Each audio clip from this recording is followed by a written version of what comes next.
नमस्कार साहित्य प्रेमियों। क्या आपने कभी सुना है कि एक किताब को इतना ताकतवर क्यों माना गया कि सरकार ने उसे जला डाला? आज हम बात कर रहे हैं हिंदी साहित्य के सम्राट मुंशी प्रेमचंद की उस ऐतिहासिक कृति की जिसने ब्रिटिश हुकूमत की नींदें उड़ा दी थी। नाम है सोज़े वतन। ये सिर्फ कहानी का संग्रह नहीं, यह एक क्रांति थी, कलम से लड़ी गई एक लड़ाई। इसमें आम भारतीयों की देशभक्ति, त्याग और बलिदान को शब्दों में ढाला गया।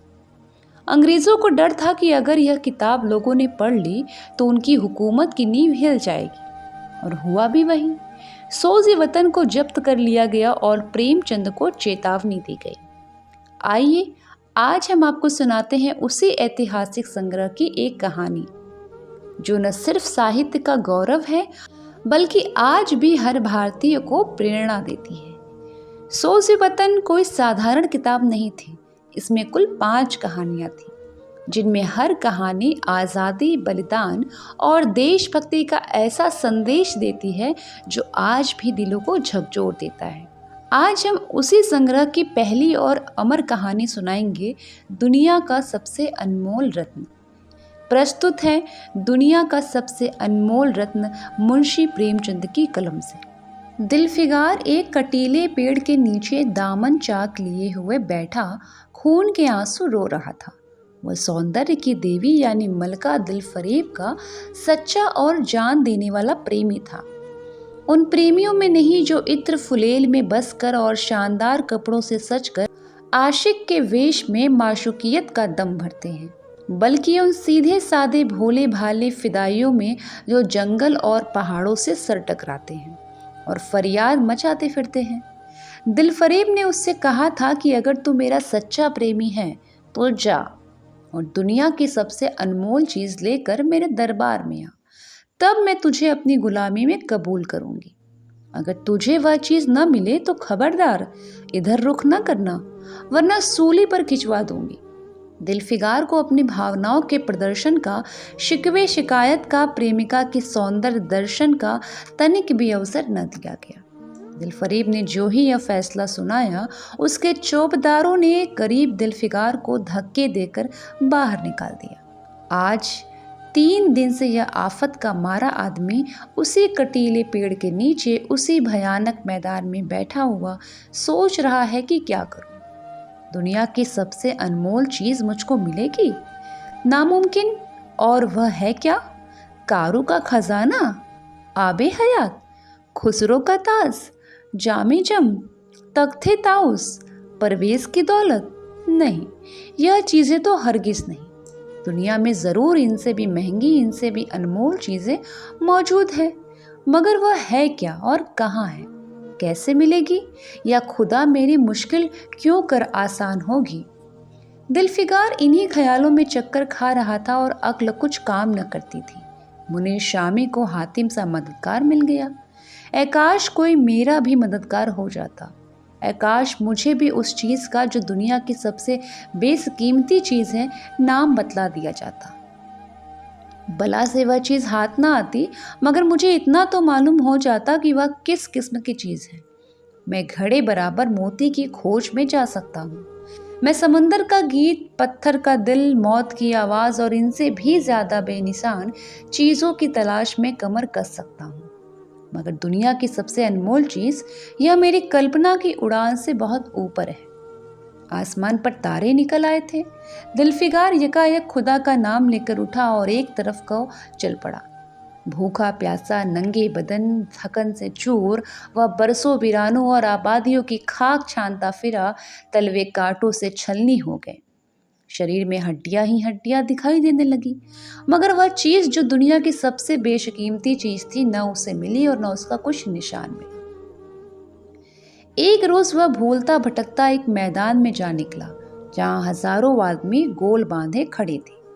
बीच में कई अमामे और चोंगे वाले डड़ियल काजी अफसरी शान से बैठे हुए आपस में कुछ सलाह मशवरा कर रहे थे, और इस जमात से जरा दूर पर खड़ा कुछ सूली खड़ी थी।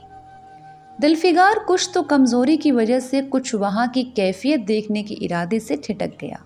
क्या देखता है कि कई लोग नंगी तलवारें लिए एक कैदी को उसके सिर हाथ पैर जंजीरें बंधी थी पकड़े चले आ रहे थे।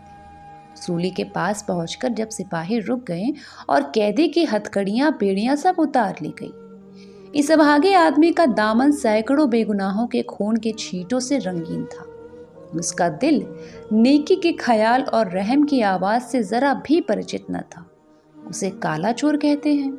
सिपाहियों ने उसे सूली के तख्ते पर खड़ा कर दिया, मौत की फांसी उसकी गर्दन में डाल दी और जल्लादों ने तख्ता खींचने का इरादा किया कि वह अभागा मुजरिम चीख कर बोला, खुदा के वास्ते मुझे एक पल के लिए फांसी से उतार दो ताकि अपने दिल की आखिरी आरज़ू निकाल लूं। यह सुनते ही चारों तरफ सन्नाटा छा गया। लोग अचंभे में आकर ताकने लगे।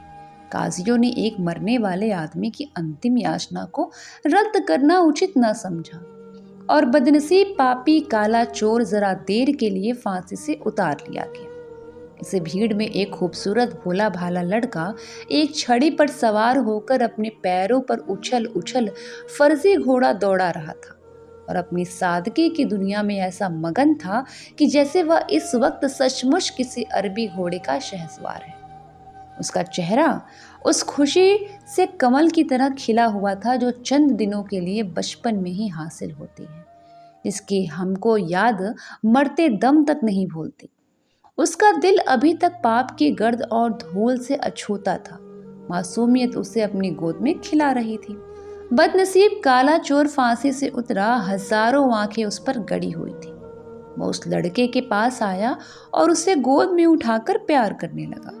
उसे इस वक्त वह ज़माना याद आया जब वह खुद ऐसा ही भोला भाला, ऐसा ही खुश व खुर्रम और दुनिया की गंदगियों से ऐसा ही पाक साफ था। माँ गोदियों में खिलाती थी, बाप बलाएं लेता था और सारा कुनबा जान न्योछावर करता था। काले चोर के दिन पर इस वक्त बीते हुए दिनों की याद का इतना गहरा असर हुआ कि उसकी आंखों से जिन्होंने दम तोड़ती हुई लाशों को तड़पते देखा और न झपकी, आंसू का एक कतरा टपक पड़ा।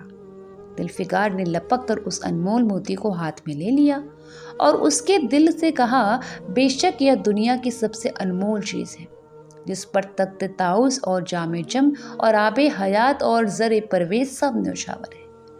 इस ख्याल से खुश होता कामयाबी की उम्मीद में सरमस्त दिलफिकार अपने माशूका दिलफरेब के शहर मीनो शवाद चला गया।